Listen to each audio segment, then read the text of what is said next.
ক্যারিবীয় অঞ্চলে বাড়ছে যুদ্ধের দামামা। ভেনেজুয়েলার প্রেসিডেন্ট নিকোলাস মাদুরো সরকারের উপর চাপ বাড়াতে একের পর এক পদক্ষেপ নিচ্ছেন ট্রাম্প। এরই মধ্যে দেশটির আকাশপথ বন্ধ রাখার হুমকি দিয়েছেন তিনি। তবে আক্রমণাত্মক নানান কর্মকাণ্ডের পরও মাদুরোকে আলোচনার আশ্বাস দিয়ে যাচ্ছেন মার্কিন প্রেসিডেন্ট।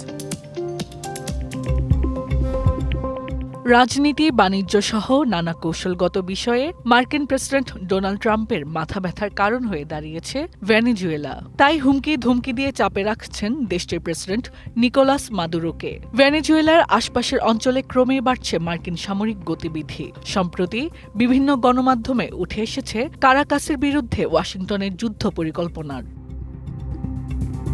এরই মধ্যে ভেনেজুয়েলার আকাশসীমা পুরোপুরি বন্ধ করে দেওয়ার হুমকি দেওয়া হয়েছে। যুক্তি দেখানো হচ্ছে, ক্যারিবীয় অঞ্চল দিয়ে মাদক পাচার করছে ভেনেজুয়েলার প্রশাসন, তাই ওই অঞ্চলে বাড়ানো হচ্ছে সৈন্যের উপস্থিতি।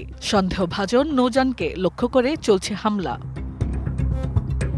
নতুন এবং ফিরে আসা গ্রাহকদের জন্য নগদে চলছে ক্যাশব্যাক সহ প্রতিদিন হাজারো উপহার জেতার সুযোগ। হবে আশা আর ফেরা, সারপ্রাইজ সেরা।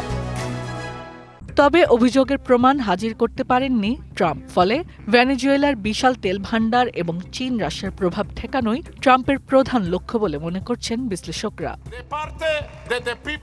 উত্তাল এই পরিস্থিতিতে রাষ্ট্রীয় টেলিভিশনে প্রায় প্রতিদিনই বক্তব্য রাখছেন প্রেসিডেন্ট মাদুরো। কখনো দিচ্ছেন শান্তির আহ্বান, আবার বার্তা দিচ্ছেন যুদ্ধ প্রস্তুতির।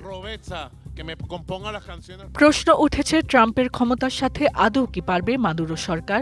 রয়টার্সের প্রতিবেদন বলছে, মার্কিন সামরিক বাহিনীর তুলনায় ভেনেজুয়েলা খুবই কম শক্তিশালী। প্রশিক্ষণের অভাব, কম মজুরি এবং অবনতিশীল সরঞ্জামের কারণে দুর্বলতা রয়েছে।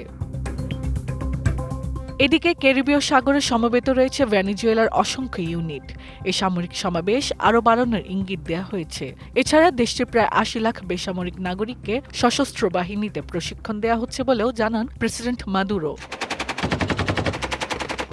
এছাড়াও মার্কিন বিমান বা স্থল আক্রমণের ক্ষেত্রে গেরিলা ধাঁচের প্রতিরোধ গড়ে তোলার পরিকল্পনা করছে ভেনেজুয়েলা। এত তম্বিতম্বার মধ্যে ট্রাম্প প্রকাশ্যে বলে আসছেন, যুদ্ধ চান না তিনি, বরং তার পক্ষ থেকে আলোচনার দরজা বরাবরই খোলা। Hasnat Akter, DBC news desk.